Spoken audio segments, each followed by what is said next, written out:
好，例5这道题呢，它就非常复杂了，我直接讲吧，同学们好好听一下，好吧？那非常明显，又是一个轮换对称式 y 减 z 的5次方加 z 减 x 的5次方加 x 减 y 的5次方，对吧？出现了这样一个轮换对称式。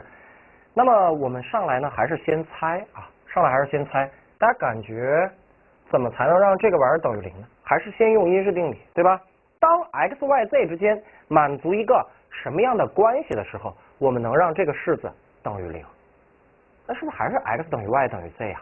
那我们又猜出一部分了，对吧？原式啊，这一部分很容易出来，原式等于一个括号y 减 z， 我干脆这样写吧，乘以一个 z 减 x， 然后再乘以一个 x 减 y， 其实是一样的。哦，我们的前3个肯定是对的，这个没有问题。但是这个题做完了没有呢？没有做完，因为目前只是个几次，3次，原式是个几次呢？5次，所以你还缺几次呢？2次。那因式分解的结果也必须是轮换对称式，所以导致我们在后边肯定还有一个2次的轮换对称式。那大家知道这个题为什么比刚才那个难吗？因为刚才那个题是不是只剩个1次了？1次呢，你就直接一个就完事儿了。但是2次的轮换对称式，大家知道有俩嘛？一个是 x 的平方加 y 的平方加上 z 的平方，还有一个是我们的 xy 加上 yz 加上一个 zx。2次轮换对称式有俩，那我是不是直接在这儿写一下又完了呢？听明白刚才那道题的同学知道，这个地方是不行的，因为可能会有什么呀？会有系数，对吧？我不知道有多少个，那仨肯定是对的，但这个呢是我们猜出来的，需要去给它先待定一下系数。我们可以假设这个地方有一个 m 倍的，好吧 ，m 倍的这么多，加上一个 n 倍的这么多，好，行了，下边知道该干什么了吧？是不是开始要设数了，对吧？设数的时候不要让它们仨相等，其实就可以了。这边除非 x y z 都等于0，是吧？才有可能出现0这样的情况。那么我们设什么样的数呢？这次可以轻松一点，正负1 0，好吧？我们让 x 等于1 y 等于0，然后 z 等于一个负1，z 等于负1，先来一个方程，好吧？那把这个玩意儿先直接代入到这儿吧。我们应该有一个 y 减 z， 它应该是多少？0减负1，是不是应该是个1呀？乘以一个 z 减 x， 负1减1，它应该等于多少？是不是应该是负2啊？1乘以一个负2，乘以一个 x 减 y， 是不是又乘以一个1，对吧？然后再乘以 x 方加 y 方加 z 方，1的方加0的方再加负1的方，是不是应该等于2？所以在这儿呢，应该有一个 2m， 是吧？xy 加 yz 加 zx，xy 没了 ，yz 没了，只剩下一个什么呀 ？zx 是不是等于负1呀？负1n， 那就是 2m 减 n， 是吧？好，等于什么呢？我们带到下边来算出来，是不是出现一个这样的式子？你现在得把这仨是不是带到那个5次方那个式子里边去？看一看啊。首先 y 减 z 的5次方 ，y 减 z 是0减负1，应该是1的5次方，其实就这个玩意儿的5次方，对吧？然后 z 减 x 的5次方是这个玩意儿的5次方，那应该是个1加上1减32吧，减去32，负2的5次方，负2的5次方应该是负32了，然后又有一个1的5次方，是不是再加个1？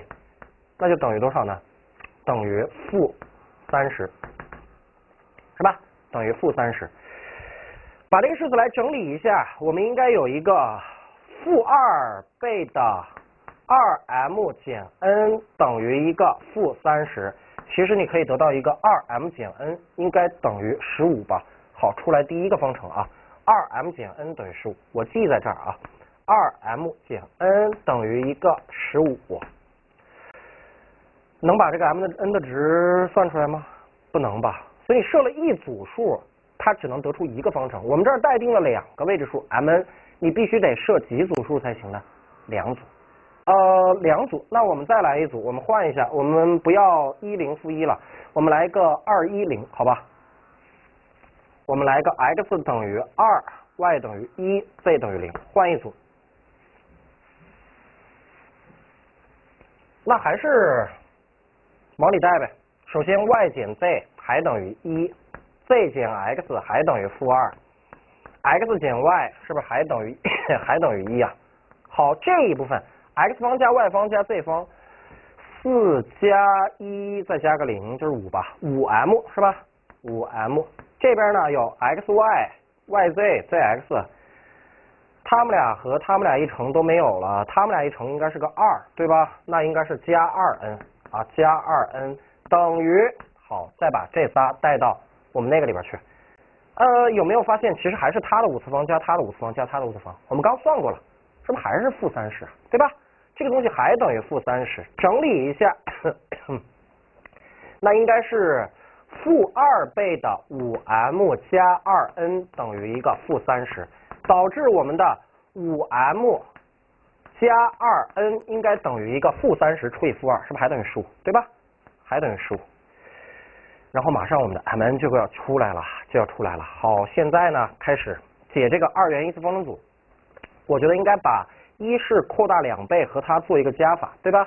这个东西扩大2倍就是4m 减 2n 等于一个30，和下边这个东西做一个加法，4m 加5m 是不是一个9m？n 没有了，等于一个45，那也就是 m 等于5，对吧 ？m 等于5。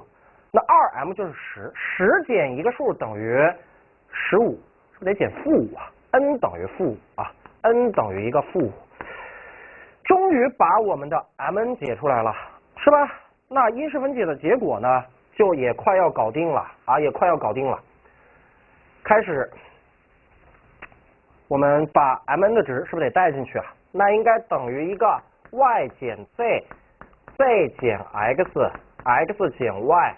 乘以一个，这个地方应该是 m， 那就是5倍的吧，中括号啊，5倍的 x 的方加上 y 方加上一个 z 方，减去一个5倍的 xy 加上 yz 加上一个 zx 啊，加上 zx。好，我想问一下，这是我们最后的答案吗？不是。因式分解基本要求，同学们还记得吧？我们在前面讲过的。基本要求，第一个，答案里边不能有中括号，你不能中括号连接是吧？有人说那我就展开，不对，有没有发现这有俩5呢？其实我们可以把这个5怎么办？提出来吧。我们可以把5提出来，提一个5到前边，然后是 y 减 z， 然后 z 减 x， 然后 x 减 y， 然后应该是个 x 的方加 y 方加 z 方减 xy 减 yz， 再减去一个 zx。好，答案就是小括号连接，然后呢，5还提到前面，不能再分解了，对吧？不能再分解了。这样呢，我们就把这个题已经做完了啊，把这个题已经做完了，这就已经属于轮换对称式里边比较复杂的类型的了。有没有发现，其实就是纯计算，对吧？这讲内容我觉得讲的特别难啊，我不知道视频前同学们你们掌握的怎么样？其实一般如果你只是应付学校的考试的话，这种类型的可能碰不到啊，就普通的学校或者是普通班的，不一定能碰到这种类型题。但是数学实验班的啊，我估计你们老师肯定会讲这种类型的，就是根据这个轮换对称式来操作的。今天讲的这2种方法操作性都非常强啊，操作性都非常强。待定系数解方程是吧？轮换对称我们就应该去猜啊，去猜，往往是先用因式定理猜出一部分，然后用待定系数把另一部分弄出来。设数很关键，设了个数就会出方程，解完了答案就出来，好吧？同学们还可以好好消化一下啊，找一些题目呢再练习练习，找找感觉，好吧？找找感觉。